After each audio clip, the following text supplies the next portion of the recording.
Friends, இந்த வீடியோவில் இப்போ நம்ம என்ன பார்க்க போகிறோம்னா, நம்ம அன்றாட வாழ்க்கையில் நம் நேரத்தையும் பணத்தையும் மிச்சம் பண்ணக்கூடிய ஒரு சில டிப்ஸ் அண்ட் ட்ரிக்ஸ் தான் பார்க்க போகிறோம். நம்ம அசைவெல்லாம் கழுவும் பொழுது அந்த ஸ்மெல் நம்ம கையை விட்டு போகவே போகாதுங்க. என்ன தான் நீங்கள் சோப் போட்டு வாஷ் பண்ணாலுமே அந்த ஸ்மெல் கையை விட்டு போகிறது கிடையாது. அதுக்கு நம்ம ரெகுலராக யூஸ் பண்ணுற இட்லி தோசைக்கெல்லாம் யூஸ் பண்ணுற பேக்கிங் சோடா தான் எடுத்துருக்கேன். கொஞ்சமாக அப்ளை பண்ணிவிட்டு நீங்கள் எப்பவும் போல் நார்மல் வாட்டரில் கை வாஷ் பண்ணிவிடுங்க. உங்கள் கையிலேருந்து அந்த ஸ்மெல் போயிடும். உங்களுக்கு பேக்கிங் சோடா யூஸ் பண்ண விருப்பம் இல்லைன்னா நீங்கள் கோகனட் ஆயில் கூட யூஸ் பண்ணலாம். நான் செக் எண்ணெய் தான் எடுத்திருக்கேன். கோகனட் ஆயில் நீங்கள் கடையில் வாங்குறது இருந்தாலும் பரவாயில்ல, எந்த ஆயிலாக இருந்தாலும் நீங்கள் யூஸ் பண்ணிக்கலாம். கொஞ்சமாக எடுத்துகிட்டு இது போல் எல்லா இடத்துலையும் ஸ்ப்ரெட்டாக வர மாதிரி நல்லா அப்ளை பண்ணி விட்டுருங்க உங்கள் கைகளில். நீங்கள் நான்வெஜ் வாஷ் பண்ணுறதுனால வர ஸ்மெல் மட்டும் இல்லைங்க. நான்வெஜ்க்கெல்லாம் நம்ம மசாலா போடுவோம், மீனுக்கு சிக்கனுக்கெல்லாம் மசாலா போடுவோம். அது கூட சில பேருக்கு கைகளில் அந்த எரிச்சல் வரும். அந்த எரிச்சல் கூட உங்களுக்கு இதனால் போய்டும். ட்ரை பண்ணி பாருங்கள். அடுத்து எல்லார் வீட்லையுமே ஹனி வச்சுருப்போம். இந்த ஹனியில் எப்போ பாரு எறும்பு வந்துக்கிட்டே இருக்கும். நம்ம சாப்பிட்றோமோ இல்லையோ நமக்கு முன்னாடி எறும்பு சாப்பிட்டு போயிடுவாங்க. அவங்கெல்லாம் எப்படி வரவிடாமல் தடுக்கலான்னு இந்த வீடியோவில் இப்போ நான் சொல்ல போகிறேன். இந்த மூடியெல்லாம் மூடும்போது அந்த மூடிக்கு உள்ளே அடியில் அந்த ஹனி இல்லாத மாதிரி பார்த்துக்கோங்க. அப்படி இருந்தாலும் பெரும்பாலும் எறும்பு அவ்வளவு சீக்கிரம் வராது. இன்னொரு ஐடியா என்னென்னா, நம்ம யூஸ் பண்ணுற பேண்டு, ஹேருக்கு போடுற பேண்ட் தான் எடுத்திருக்கேன். அதில் கொஞ்சமாக தண்ணியில் கற்பூரம் மிக்ஸ் பண்ணிவிட்டு அதை இந்த பேண்டில் அப்ளை பண்ணி விட்டுருங்க. அதுக்கப்புறம் அந்த பேண்டை பாட்டிலில் போட்டு விட்டுருங்க. இந்த ஸ்மெல்லுக்கு கூட எறும்பு வரவே வராதுங்க. இன்னொரு ட்ரிக்கும் இருக்குது. எல்லார் வீட்லேயும் இருக்கக்கூடிய பொருள் தான் மிளகு. இந்த மிளகு கொஞ்சமாக ஒரு 4-5 மிளகு இந்த ஹனியில் போட்டு வச்சிடலாம். அந்த மாதிரி போட்டு வச்சிங்கனாலும் அந்த நெடிக்கு எறும்பு வரவே வராதுங்க. நீங்கள் இதில் போட்டு வைக்கிறதுனால ஹனியோடைய ஃப்ளேவர் சேஞ்ச் ஆகும்னு நினைக்க தேவையில்ல.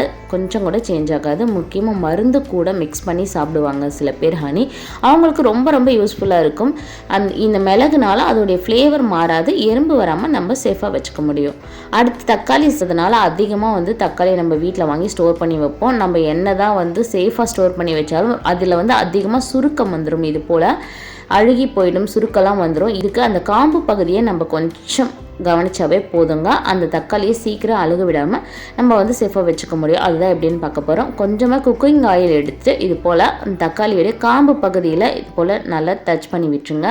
கொஞ்சம் ஒரு பொட்டு அந்த காம்பு பகுதியில் வச்சு விட்டிங்கன்னாவே போதும். தக்காளி ரொம்ப நாளைக்கு கெட்டு போகாமல் நம்ம பார்த்துக்க முடியும். அப்படி ஆயில் இல்லைனாலும் நீங்கள் மஞ்சள் தூள் லைட்டாக தண்ணி போட்டு மிக்ஸ் பண்ணிவிட்டு ஒரு பொட்டு அந்த காம்பு பகுதியில் வச்சுட்டு வந்தீங்கன்னா கூட அதுவும் ரொம்ப நாளாக கெட்டு போகாமல் பார்த்துக்க முடியும். ட்ரை பண்ணி பாருங்கள்.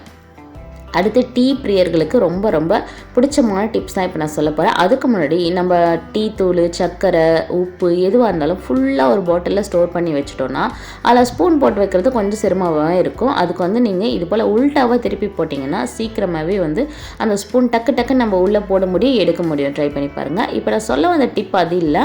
டீ பிரியர்களுக்கு ரொம்ப பிடிச்சமான டிப் அது என்னென்னா, ஒவ்வொரு முறையும் டீ போடும்பொழுதும் ஏலக்காய் சேர்த்து டீ போடுற பழக்கம் நிறைய பேருக்கு இருக்குங்க.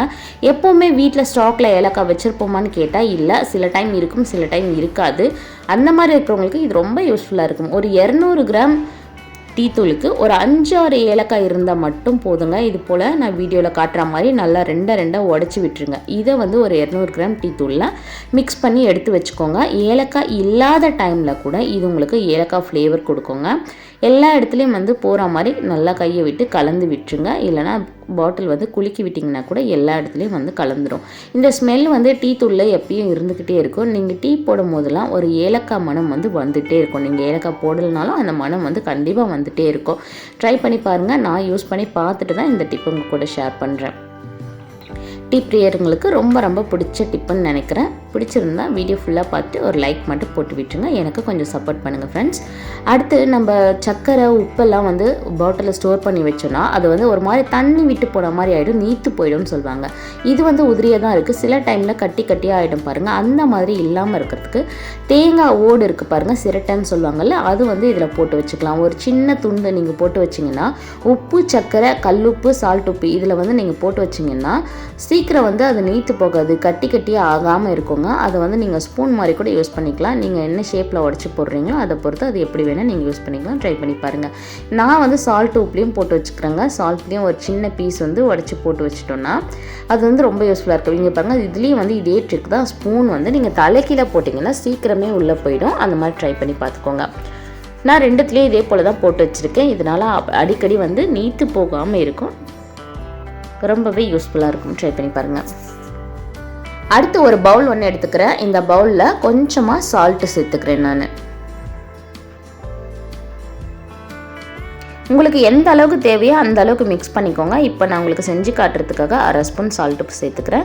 இது கூட பச்சை தண்ணி மிக்ஸ் பண்ணிக்கிறேன். இது நல்லா கலந்து விட்டுருங்க. கலந்துட்டு ஸ்ப்ரே பாட்டில் இருந்தால் ஸ்ப்ரே பாட்டிலில் ஊற்றி எடுத்துக்கலாம். அப்படி இல்லைன்னா நீங்கள் அப்படியே கூட தெளிக்கலாங்க. இது எதுக்காகனா நம்ம வீட்டில் எறும்புங்கள்லாம் ரொம்ப ஜாஸ்தி வர ஆரம்பிச்சிடுச்சு. இந்த எறும்பு வரவிடாமல் தடுக்கிறதுக்காக எறும்பு பவுடரு, எறும்பு சாக்பீஸ் இதெல்லாம் யூஸ் பண்ண தேவையில்லைங்க. குழந்தைங்க இருக்கிற வீடாக இருந்தால் நீங்கள் இந்த கெமிக்கலில் வந்து யூஸ் பண்ணவே கூடாது. அதுக்கு சால்ட் வந்து இது போல் தண்ணியில் மிக்ஸ் பண்ணிவிட்டு எறும்பு இருக்கிற இடத்துலலாம் தெளித்து விட்டுருங்க. இல்லை ஸ்ப்ரே பாட்டில் இருந்தால் ஸ்ப்ரே பாட்டிலில் ஊற்றி எல்லா இடத்துலையும் வந்து எறும்பு இருக்கிற இடத்துலலாம் ஸ்ப்ரே பண்ணி விட்டுருங்க. அந்த எறும்பு வந்து அந்த இடத்துல திரும்பவும் வராது. உங்களுக்கு குழந்தைங்க இருக்கிற வீடாக இருந்தால் மருந்தெல்லாம் யூஸ் பண்ணாமல் இந்த மாதிரி நேச்சுரான பொருள் வச்சு ட்ரை பண்ணி பாருங்கள். வீடியோ முழுசாக பாருங்கள். வீடியோ ஃபுல்லாக பார்த்துட்டு வீடியோ பிடிச்சிருந்தா வீடியோ லைக் பண்ண மறந்துடாதீங்க. எனக்கும் கொஞ்சம் சப்போர்ட் பண்ணுங்கள் ஃப்ரெண்ட்ஸ்.